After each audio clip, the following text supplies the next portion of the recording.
একটা জিন যার নাম ল্যাম্পি এতটাই ভয়ঙ্কর যে সুন্দরী মেয়েদের বেছে নেয়, তাদের শরীরে ঢুকে তাদের জীবনটাকে নষ্ট করে দেয়। কিন্তু আপনি কি জানেন এই জিন আমাদের আশেপাশেই শত শত বছর ধরে বেঁচে আছে, একদমই মানুষের মতো। কিভাবে সে শিকার খুঁজে নেয়, কিভাবে তার ফাঁদে পা দেয় নিরীহ মেয়েগুলো, আর এর পিছনের আসল রহস্যটাই বাকি জানতে হলে দেখতে হবে আজকে সম্পূর্ণ মুভিটি, যা ইন্দোনেশিয়ায় ঘটা এক সত্য ঘটনা থেকে অনুপ্রাণিত হয়ে তৈরি করা।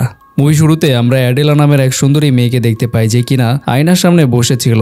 তখন সেখানে তার হাজবেন্ড আসে, তার হাজবেন্ডকে বলে, দেখছো তোমার ওয়াইফ কতটা সুন্দর। তখন তার হাজবেন্ডও তার এই কথায় সম্মতি জানায়, আর এরপর ঘটে অদ্ভুত ঘটনা। সেখানে অ্যাডেলার গলা কেটে তাকে হত্যা করে তার প্রিয় হাজবেন্ড। তবে এতে শেষ না, কিছুক্ষণ পর আমরা দেখতে পাই অ্যাডেলার জ্ঞান ফিরে এসেছে, অথচ সে কিছুক্ষণ আগেই মারা গেছে। খুব অদ্ভুত, তাই না? এখন তাকে বেঁধে রাখা হয়েছে একটি বিশেষ স্থানে এবং তার সামনে রয়েছে অ্যাডেলার হাজবেন্ড সহ বেশ কয়েকজন লোক। মেয়েটি বলে, নিজ ওয়াইফের সাথে কেন এমনটা করলে, এইটা বলো আগে। লোকটি বলে, আমার ওয়াইফ মারা গেছে। এই গল্পে মারা যাওয়ার আসল কারণটি দেখানো না হলেও ধারণা করা যায় তার ওয়াইফকে হত্যার পিছনে এই মহিলাটি দায়ী। এই মহিলাটি কোনো সাধারণ মানুষ নয়, সে এক ভয়ানক জিন যার নাম লাম্পির। এই জন্য তাকে মেরে ফেলার পর এখনো তার জ্ঞান রয়েছে।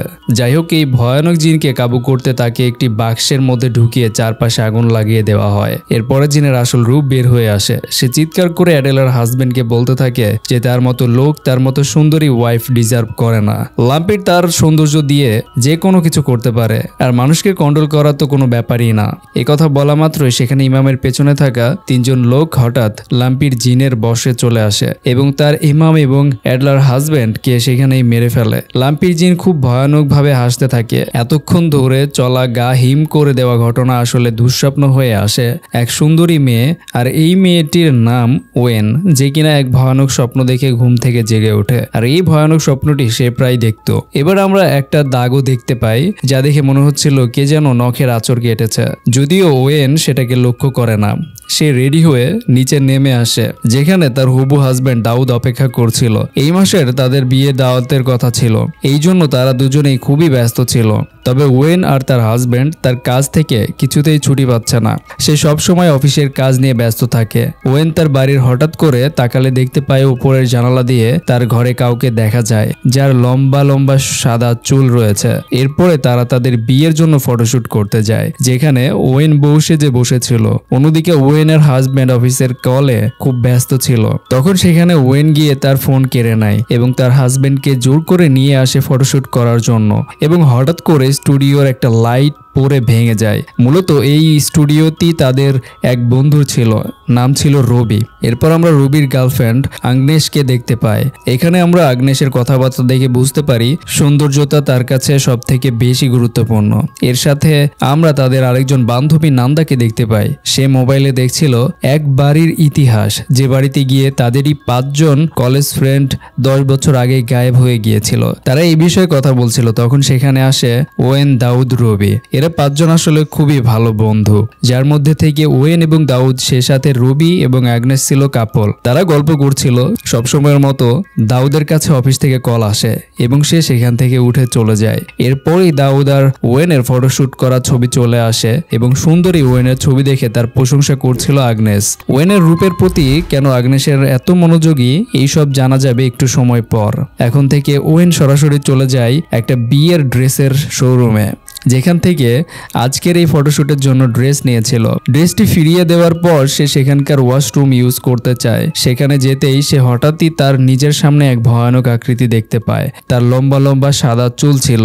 সে এখানে ওয়েনের নাম ধরে ডাকে। এমন সময় সেখানের দোকানের একজন স্টাফ চলে আসে, যে কিনা লাইট জ্বালিয়ে দেয়, যার ফলে ওয়েন সেখানে আর কাউকে দেখতে পায় না। একটি মুহূর্ত অপেক্ষা না করে ওয়েন সেখান থেকে বেরিয়ে আসে। সে বের হতেই দুজন স্টাফ সুন্দরীর ওয়েনের ড্রেস থেকে বয়স্ক মানুষের চুল পাওয়া গিয়েছে, যা দেখে স্টাফদের মনে হচ্ছিল ওয়েনের হয়তোবা চুল পেকে গিয়েছে। কিন্তু অবাক করার কথা হলো যে ওয়েনের মাথায় পাকা কোনো চুল নেই। তাহলে এই পাকা চুল কিভাবে তার জামার মধ্যে আসলো?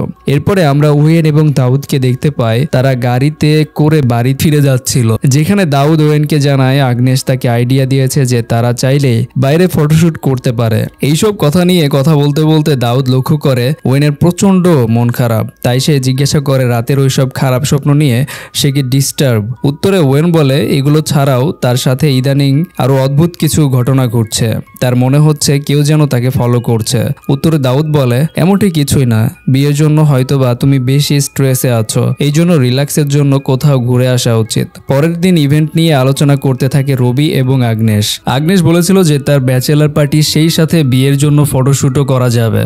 আমার পুরনো এক বন্ধুর একটা বাংলো বাড়ি আছে, কিন্তু আমার সেই বন্ধু বিদেশে থাকে, এজন্য বাড়িতে কেউ থাকে না। তোমাদের বিয়ে উপলক্ষে আমরা সেখানে যাব, কয়েকদিনের জন্য বেশ মজা করব। তখন দাউদ বলে আমরা তো সেখানে যেতেই পারি এবং কিছু ফটোশুটও করব।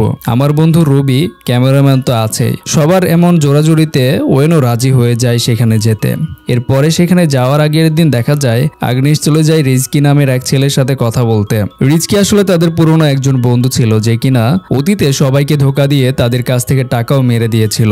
শুধুমাত্র তাই নয়, রিজকি আসলে ড্রাগ এডিক্টেড ছিল, যে কারণে ড্রাগ গ্রহণ করে আগ্নেশের সাথে খারাপ কাজ করেছিল। তবে সে এখন বৃদ্ধাশ্রমে কাজ করে।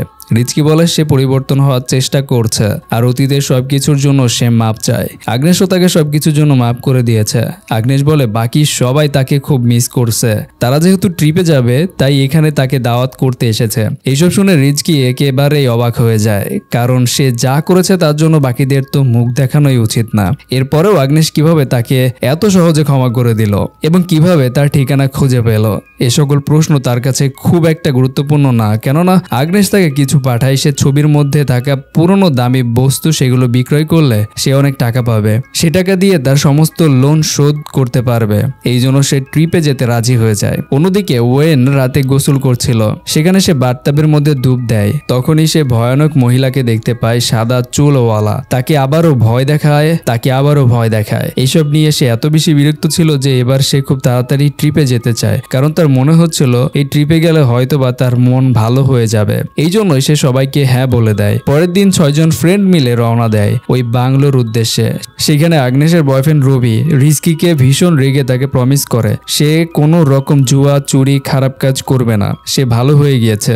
তবে রবির রাগ কিছুই কমছিল না, যেহেতু শুধুমাত্র তাকে ধোকা দেয়নি, বরং তার গার্লফ্রেন্ড আগ্নেশের সাথে খারাপ কিছু করেছিল। আগ্নেশ রবিকে বোঝানোর চেষ্টা করে সে নিজ থেকেই রিজকিকে এখানে ডেকেছে, তারা তো 2 কাপল যাচ্ছে, তবে তাদের সাথে রয়েছে নান্দা, যে কিনা একা পড়ে যাবে। এ কারণেই রিজকিকে ডেকেছে, যাতে করে সে তাকে সাপোর্ট দিতে পারে। এছাড়া সে চায় তাদের মধ্যকার বন্ধুত্ব ঠিক হয়ে যাক। এখানে দাউদ লক্ষ্য করে ওয়েনের মন খারাপ।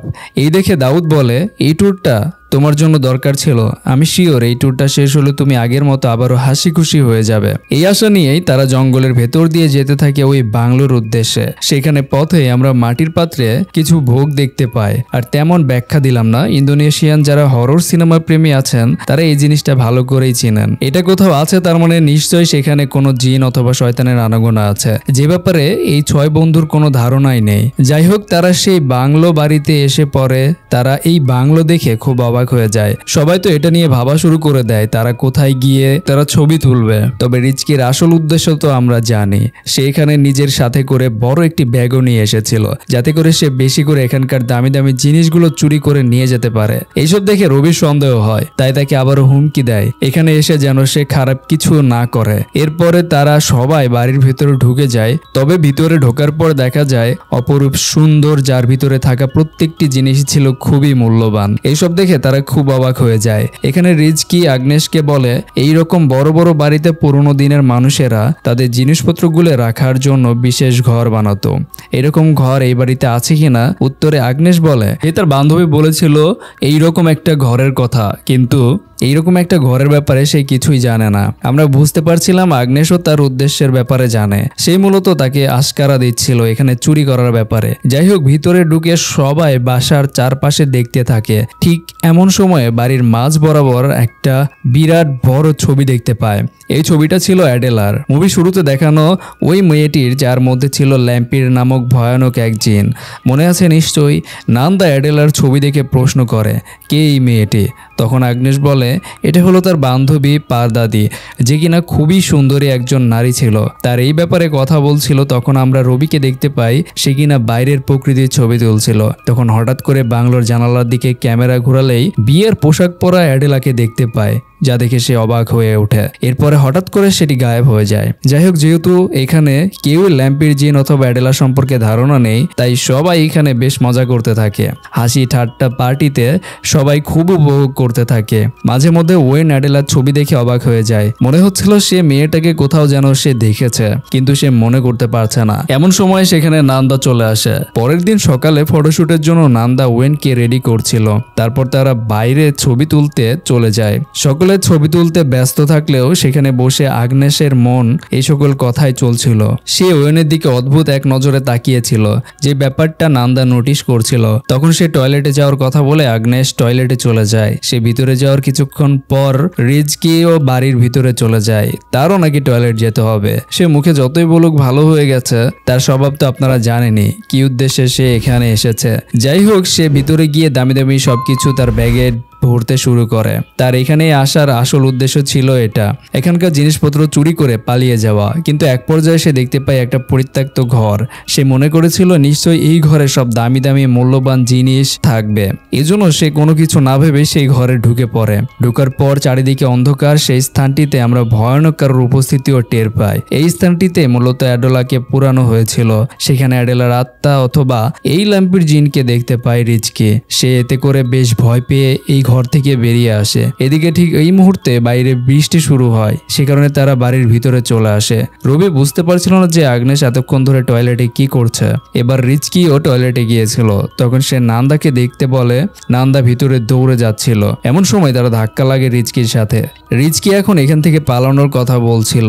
এদিকে নান্দা চলে যায় আগ্নেসকে খুঁজতে। এখানে রিজকি সবাইকে বোঝানোর চেষ্টা করছে জায়গাটা নিরাপদ না, যে কোনো সময় খারাপ কিছু হতে চলেছে এটার ভিতরে। সে ভয়ানক আত্মা দেখেছে।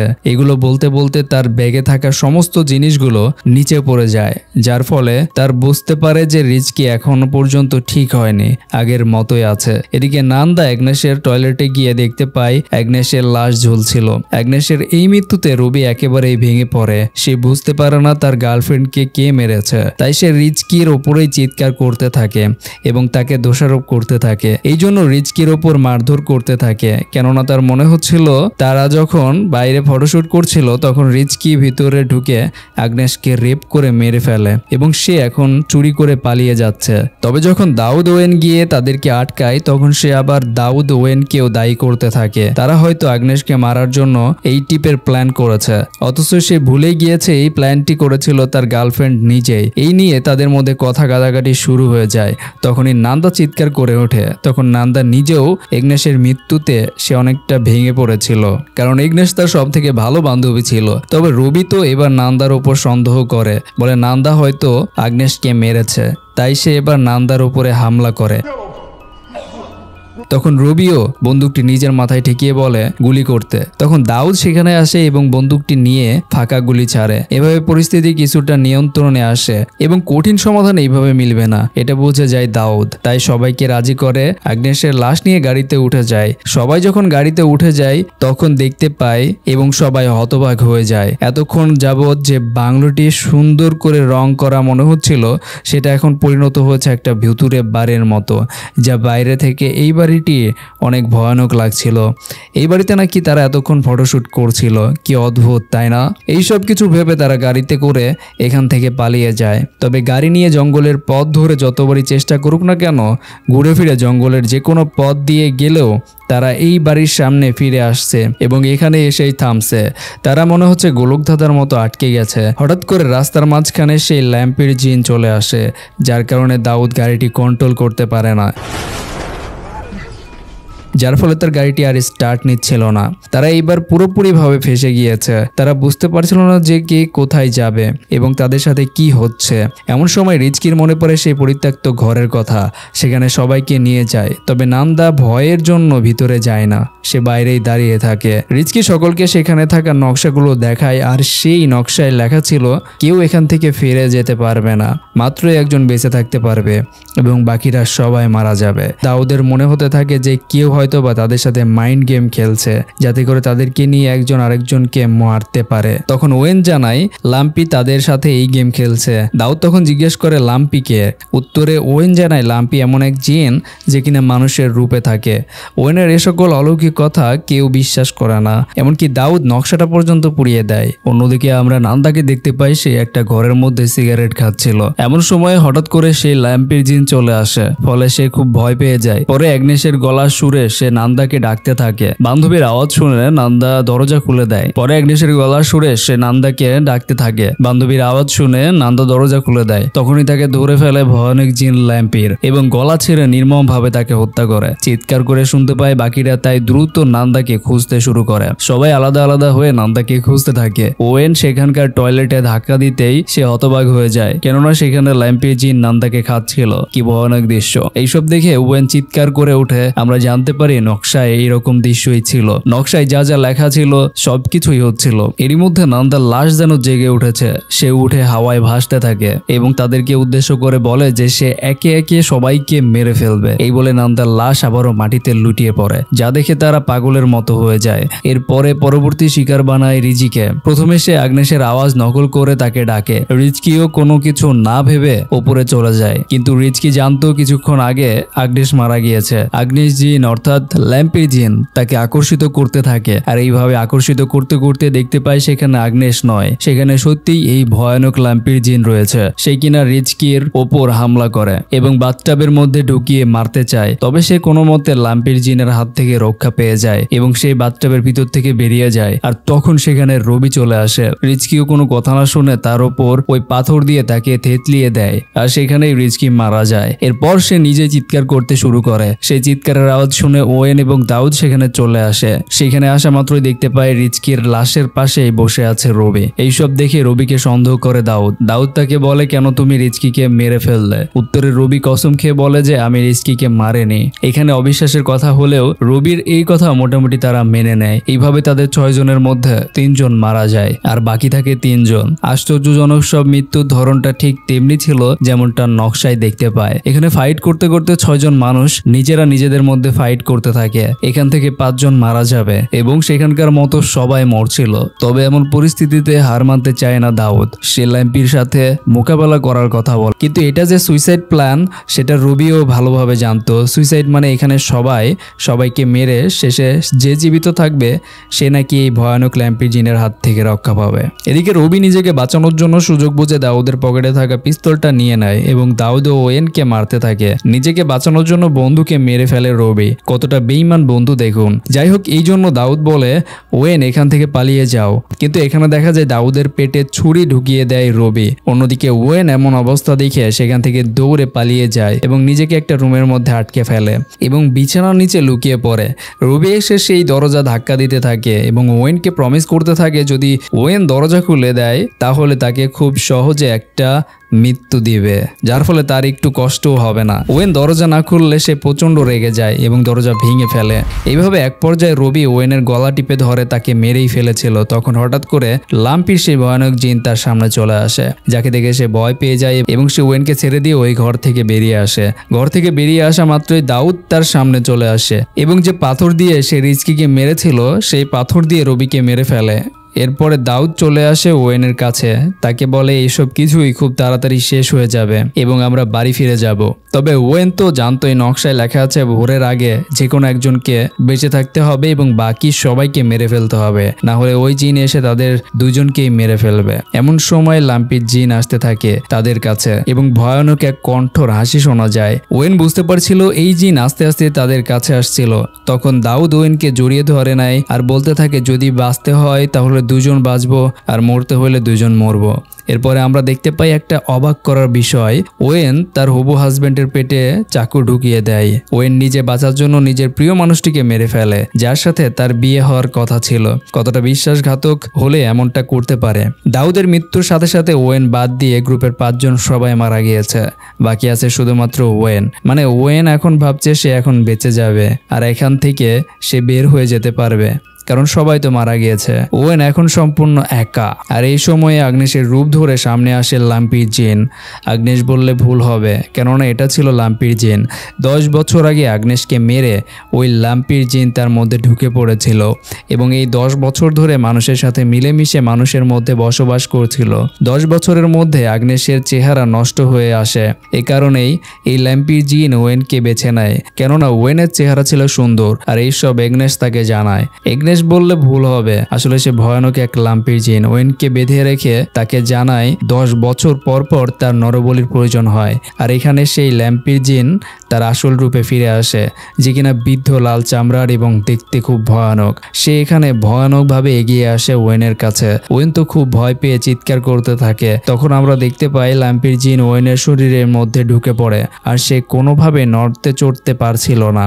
এরপরে হুট করে তার জ্ঞান ফিরে আসে। আমরা বুঝতে পারি ওয়েন মারা গিয়েছে। এখন এই মুহূর্তে তার শরীরে যে আছে সে আর কেউ নয়, লাম্পির জিন, যে কিনা প্রথমে তাকে মুক্ত করে এবং একটা সেলফি তুলে নেয়।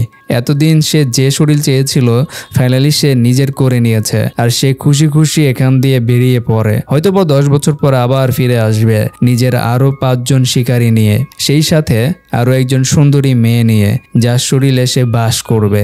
এভাবেই আজকের মুভিটি এখানেই শেষ হয়ে যায়। ল্যাম্পের মুভিটি আপনাদের কাছে কেমন লেগেছে তা কমেন্ট করতে ভুলবেন না এবং আমাদের চ্যানেলে নতুন হয়ে থাকলে অবশ্যই চ্যানেলটি সাবস্ক্রাইব করে পাশেই থাকবেন।